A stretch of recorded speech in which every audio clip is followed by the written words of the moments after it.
Welcome to this comprehensive installation guide for the Wide Wheel Spacer Kit.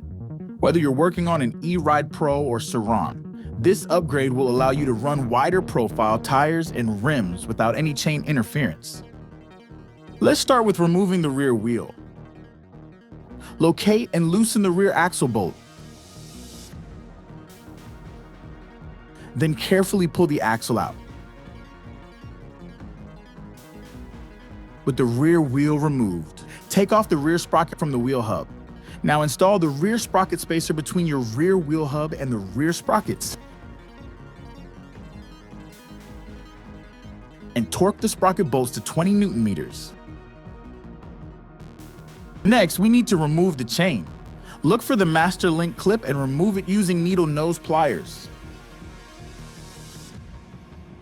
With the chain free, locate the 4 bolts securing the lower rear fender and remove them along with the fender.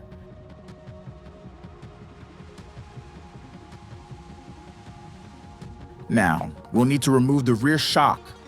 There are 2 bolts holding it in place. Taking off the shock will give us better access to work on the jackshaft. Now we'll remove the 4 bolts that secure the plastic jackshaft cover. These bolts can be challenging to access, which is why ball-end Allen wrenches are recommended, as they allow you to work at a 25 to 30 degree angle, making it easier to loosen or tighten hard to get to bolts.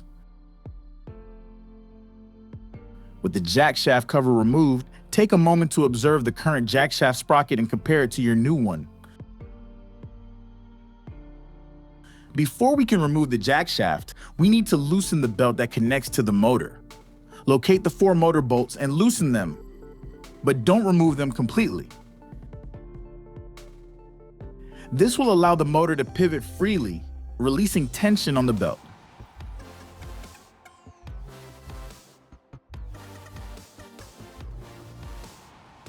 Now that the belt is loose, we can remove the jackshaft bolt that holds everything in place.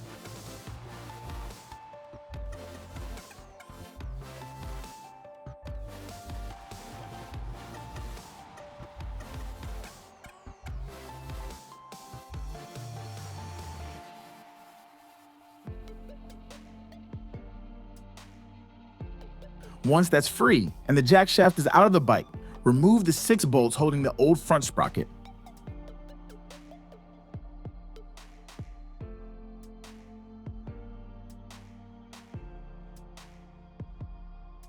Next, you will need to remove the old sprocket seal with a flathead screwdriver.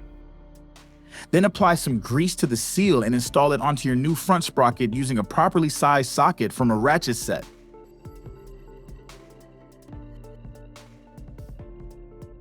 It's time to start reassembly. Reinstall the 6 jackshaft sprocket bolts and torque them down to 12 Newton meters.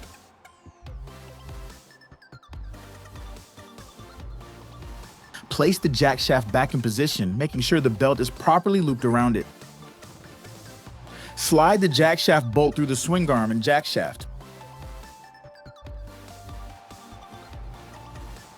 Then tighten it almost completely. For the final tightening, torque the jackshaft bolt to 40 Newton meters. Let's adjust the belt tension. Remove the belt cover so you can see what proper tension looks like.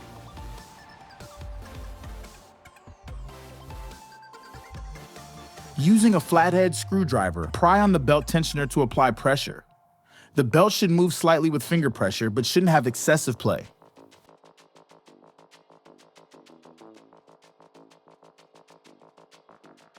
With the belt properly tensioned, retighten those 3 remaining motor bolts.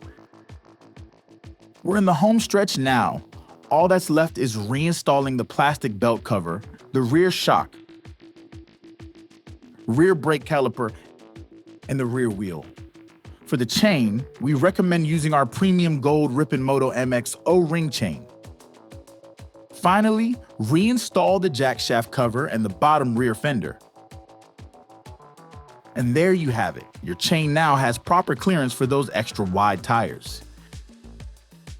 Take your bike for a test ride in a safe area to ensure everything is working properly and enjoy your upgraded setup.